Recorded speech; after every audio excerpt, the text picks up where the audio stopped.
नमस्कार दोस्तों, स्वागत है आपका मेरे चैनल में। और आज हम अकबर महान के बारे में बात कर रहे हैं। और अकबर को महान कहा जाता है, लेकिन आपको मैं कुछ ऐसे किस्से अकबर के बारे में सुनाने जा रहा हूँ जिसके बाद आप भी सोचने पे मजबूर हो जाएंगे कि अकबर को महान कहा जाए या न कहा जाए।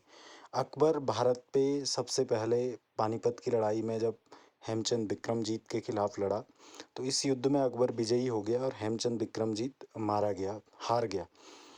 हारने के बाद हेमचंद बिक्रमजीत ने जब सरेंडर किया तो अकबर ने उनका सर काट दिया था और गाजी की उपाधि धारण की। तो अकबर महान नहीं बल्कि गाजी था। और गाजी उस व्यक्ति को कहा जाता था जो काफिरों का कत्ल करता था, काफिरों के सर काटता था। काफिर मतलब गैर मुस्लिम। और इसके बाद अकबर यहीं नहीं रुका। अकबर ने हेमचंद बिक्रमजीत के परिवार को ढूंढा, परिवार के लोगों को कत्ल किया, युवाओं को, और महिलाओं को अपने हरम के लिए, मुगलों के हरम के लिए, मुगलों की अय्याशी के लिए अपने पास रख लिया। और उनके पिता को, हेमचंद बिक्रमजीत के पिता को इस्लाम कबूल न करने पर उनका कत्ल कर दिया गया और उनकी पूरी संपत्ति लूटी गई। और ये जो वाकया है, ये विंसेंट स्मिथ ने अपनी पुस्तक में लिखा है।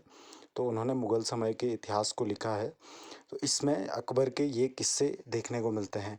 इसके अलावा अकबर ने जो कहा जाता है कि हिंदुओं से विवाह किए, तो हिंदुओं से विवाह करना भी उनके उसी एजेंडे का एक हिस्सा था कि किस तरह से हिंदू महिलाओं को मुसलमान बना दिया जाए। बाकी सारी चीज़ें ऐसी बताई जाती हैं कि उन्होंने अपनी किसी पत्नी को मुसलमान बनने पे मजबूर नहीं किया, लेकिन इसके पीछे की भी सच्चाई संदेहास्पद है।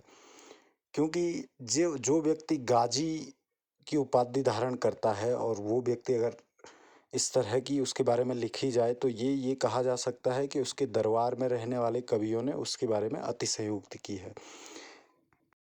इसके अलावा इसने जितने हेमचंद विक्रमजीत के सहयोगी थे हिंदू, उनको काट दिया।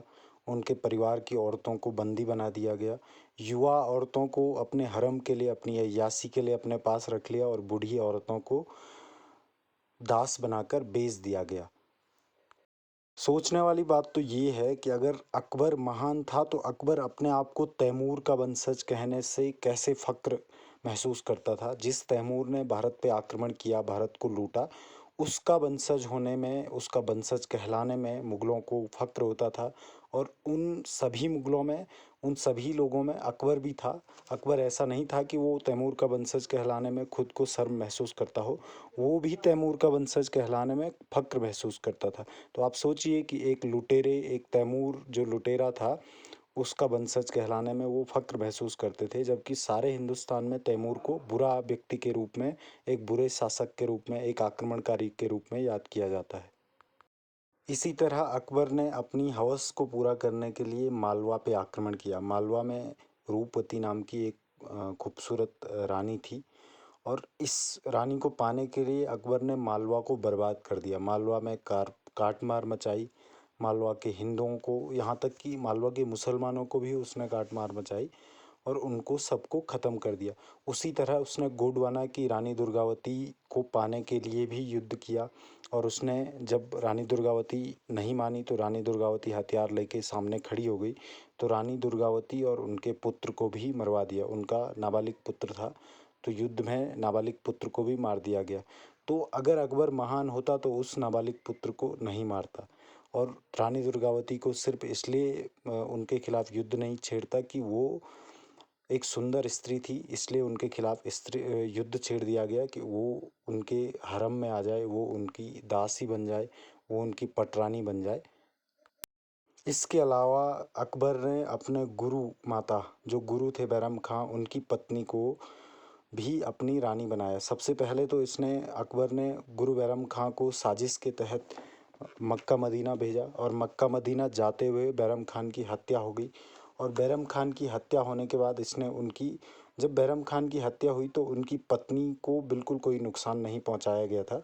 ये एक योजना थी और उनकी पत्नी को वापस अकबर के पास लाया गया और बाद में वो अकबर की पत्नी बनी, अकबर की पटरानी बनी। तो उसने अपने गुरु की पत्नी, गुरु माता को भी नहीं छोड़ा। और लोग कहते हैं कि अकबर महान था। अगर महान कोई व्यक्ति होता है तो वो इस तरह की हरकतें नहीं करता है।